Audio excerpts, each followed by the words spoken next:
Vamos a continuar ahora con la presbifonía. Si se dan cuenta, vamos haciendo como un avance sobre la vida vocal de un paciente. Bueno, la presbifonía es producto del envejecimiento y la vejez es un fenómeno biológico y no implica necesariamente una enfermedad. Sí tenemos algunas enfermedades que aparecen durante la vejez, obviamente, pero la vejez en sí no es una enfermedad. Ya los fenómenos biológicos de envejecimiento se inician en la tercera década de la vida y tienen la capacidad de modificarse y compensarse. Quiere decir que todos los que tenemos más de 30 ya empezamos a envejecer, lamentablemente. ¿Qué es lo que empieza a ocurrir? Empiezan a haber alteraciones del sistema respiratorio porque hay atrofia muscular y empiezan a haber alteraciones de la postura, como podemos ver acá, ¿cierto? Entonces, obviamente, tengo menos movilización y menos ductibilidad del sistema para poder ventilar adecuadamente. También vamos a tener alteraciones en las cavidades de resonancia por atrofia muscular, por alteraciones de la postura y por edematización de los tejidos blandos. Y también existe otro elemento muy importante para la articulación que corresponde a la pérdida de la sensibilidad. El adulto mayor va perdiendo la sensibilidad, ya va perdiendo aferencias y hay corpúsculos y por lo tanto también vemos que les cuesta un poco más generar, por ejemplo, presiones, oclusiones, etcétera, a nivel de fonoarticulación. Nuevamente, entonces, los órganos fonoarticulatorios vamos a tener atrofia muscular, la pérdida de las piezas dentarias y la utilización de placas, ya de prótesis dentarias, obviamente va a complicar el tema de la articulación y la pérdida de la sensibilidad. También tenemos un deterioro auditivo, por lo tanto vamos a tener una disminución del feedback, él ya no se escucha bien y tampoco nos va a escuchar bien a nosotros, va a tener dificultades en el control de los, digamos, de los aspectos acústicos, no sé por qué no sale esa palabra, no va a poder controlar bien la intensidad, ni el tono, ni la resonancia. Va a tener alteraciones en la percepción de la voz de otras personas, alteraciones en su propia expresión de la voz y obviamente discriminaciones de la voz. No va a poder discriminar bien quién le está hablando, de dónde le están hablando, etc. A nivel fonatorio propiamente tal, tenemos modificaciones laríngeas, disminuye la amplitud vibratoria porque se va perdiendo la masa, ya hay la elasticidad y por lo tanto la vibración tiende a ser un poco más reducida. La capa lubricante se va perdiendo también. Si nos fijamos, los adultos mayores se empiezan a descamar en todo lo que corresponde a la epidermis y obviamente esa sequedad que estamos viendo en la zona externa, que se tienen que poner que cremitas, que lociones, etcétera, también se está viendo por la parte interna, ¿ya? Se va perdiendo esta capa lubricante y que también al mismo tiempo disminuye la fricción. Y por lo tanto tenemos mayor fricción. Se descalcifican los cartílagos, se vuelven mucho más blandos, ¿ya? Hay una atrofia muscular, menor densidad y producción de fibra de colágeno y elastina y por lo tanto también la tensión del músculo tiende a disminuir. Podemos tener obviamente patologías de etiología neurológica, ¿ya? Que pueden afectar los músculos en general o específicos y aparezcan los temblores, por ejemplo. Eso es una sumatoria también al proceso de envejecimiento normal.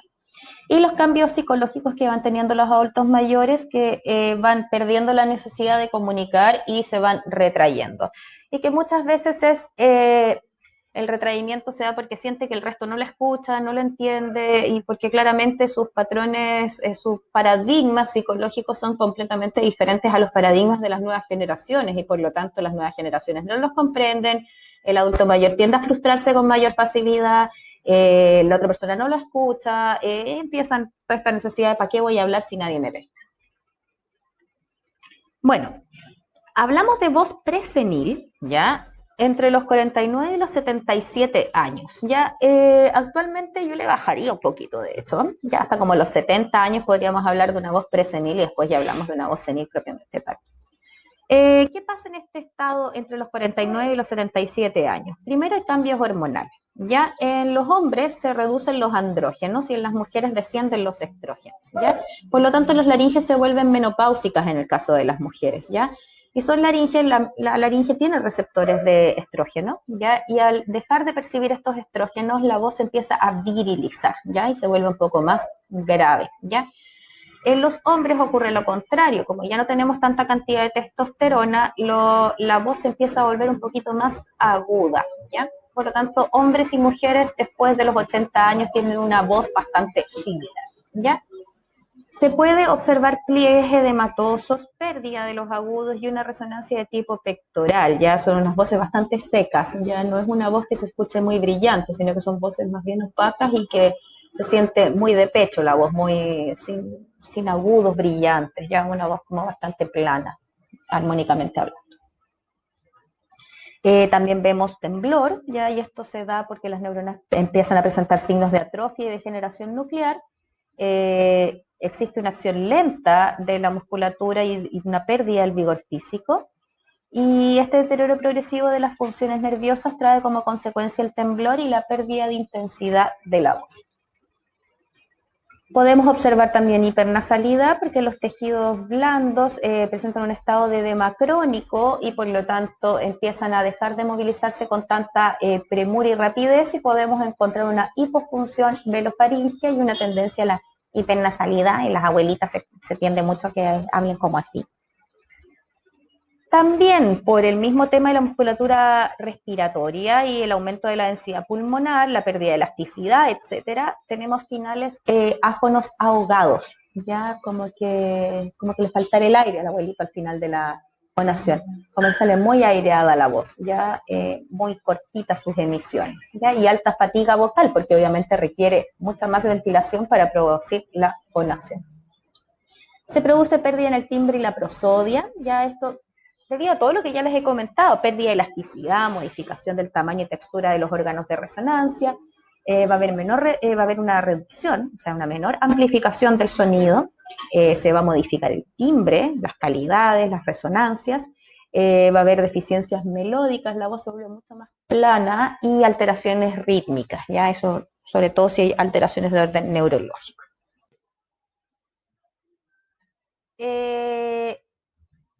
Características de la voz senil, bueno, la reducción de la extensión tonal básicamente porque pierde la capacidad de tensar las cuerdas vocales, se adelgazan estas cuerdas vocales, muchas veces existe una rigidización, no por tensión muscular, sino que por un aumento de masa grasa, ya se va chupando el músculo, pero hay más grasa y por lo tanto se vuelve mucho más dura la cuerda. Ya en la mujer sufre un deterioro importante en el tono fundamental y desciende más o menos a 175 Hz y en los hombres se eleva hasta los 148. El ataque vocal es soplado porque hay una hipofunción muscular y un bajo control respiratorio. Y ahí tienen un video para observar. ¿Ya? Aquí hay una imagen entonces, el paciente está tratando de fonar con muchas ganas, ya existen ciertos patrones de tensión muscular, estrechamiento anteroposterior, ya las bandas tratan de compensar digamos, espacio, ya estas son las cuerdas vocales arqueadas, ya producto de la pérdida de la masa de estas cuerdas vocales del músculo. Y ahí podemos ver entonces también, si se fijan, algo que pareciese como una cicatriz, como un sulcus, ya, y en realidad es la pérdida de masa muscular de la cuerda vocal. Bueno, vamos a terminar con la disfonía conversiva. La disfonía conversiva es una disfonía bien simpática. Yo lo digo con esta liviandad, pero en realidad es bastante compleja para quien la sufre. Es una pérdida total o parcial de la capacidad fonatoria y esta disfonía conversiva surge desde un conflicto emocional, ¿ya? Habitualmente es un proceso de inhibición psicológica. No quiero hablar. Básicamente es eso, ¿ya? No quiero hablar. Ahora, no es que el paciente no quiera hablar, definitivamente, y se quede callado, no, sino que sabe que tiene que seguir funcionando, que tiene que seguir hablando, pero la dificultad, el conflicto emocional tan grande que tuvo, lo cierra, ¿ya? Entonces, como no querer hablar del tema, entonces obviamente se inhibe la capacidad fonatoria. Las reacciones de conversión son ejemplos de conflictos psicológicos expresados con el lenguaje del cuerpo, ¿ya? El conflicto psicológico se resuelve ya usando el instrumento de habla para no hablar. Es una autodefensa, es una forma de autocastigarse también cuando tiene sentimientos hostiles y eliminar entonces de manera satisfactoria la agresión verbal. Tiene tantas cosas que decir, con tanta rabia, con tanta ira, que no las quiere decir, las contiene y no puede fonar adecuadamente. ¿Cómo lo visualizamos esto? Bueno, hay un ejemplo bien claro, no sé si ustedes vieron Soltero otra vez. Y en Soltero otra vez, Cristina, cuando la flexible se mete con el monito, no, al revés, cuando el monito se mete con la flexible, porque la flexible ahí culpa no tenía ninguna, ella bota todas las cosas, llora, todas las cosas, bota el gallo de la casa, lo echa, no me acuerdo bien cómo era la historia, pero ella no habla durante mucho, mucho, mucho tiempo y no puede hablar, no puede, hasta que finalmente ella estalla en un grito y llanto y todo, al final del capítulo. Eso es una inhibición psicológica, ¿ya? Eso es bueno, es llevado al extremo, ¿ya? Pero eso podría ser una inhibición psicológica que fácilmente podría haber cursado con una disfonía conversiva, en la cual claramente ella no tiene voz, ¿ya? No tiene voz porque no quiere hablar, ¿sí? Entonces, ¿cómo lo podemos observar? Desde una leve interrupción de la función vocal hasta la pérdida total, ¿ya? Hay que tener nosotros como clínicos que tener muy buen ojo clínico para saber qué es lo que está pasando. Bueno, funciones vocales vegetativas conservadas. O sea, igual que en el puberfónico, todo se suspira, ríe, llora, todo eso sale con voz. Pero al momento de hablar, la voz, la calidad es mala o simplemente no hay.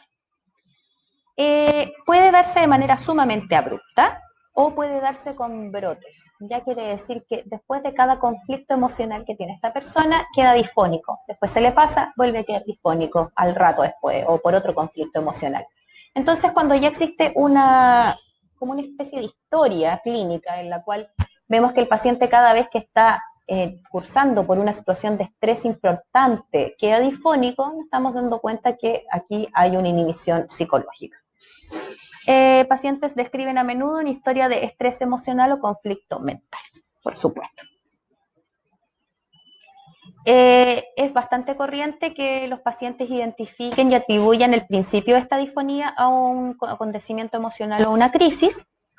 El inicio de los síntomas vocales es generalmente repentino, ocurriendo en segundos, minutos o quizás horas después de la situación estresante.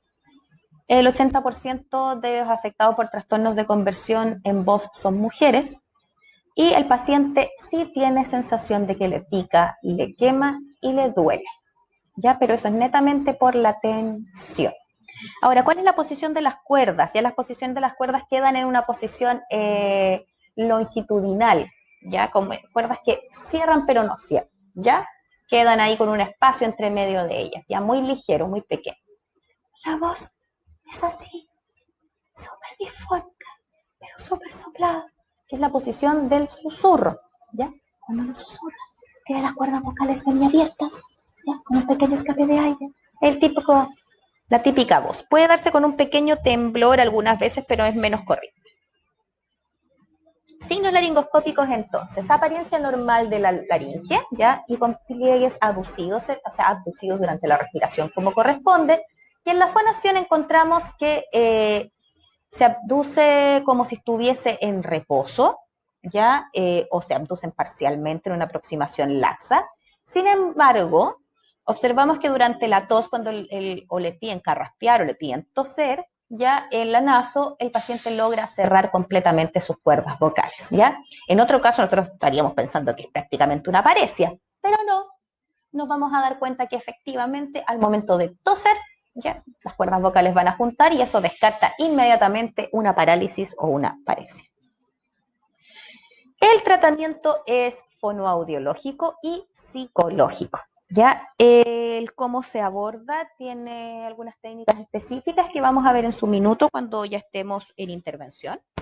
Hay pronósticos de reservado bueno, dependiendo del tiempo que haya pasado desde que empezó el proceso de la inhibición psicológica y también del apoyo que vaya teniendo, obviamente, psicológico de la mano, porque esto nosotros podemos hablarlo con el paciente y todo, pero no tenemos las herramientas.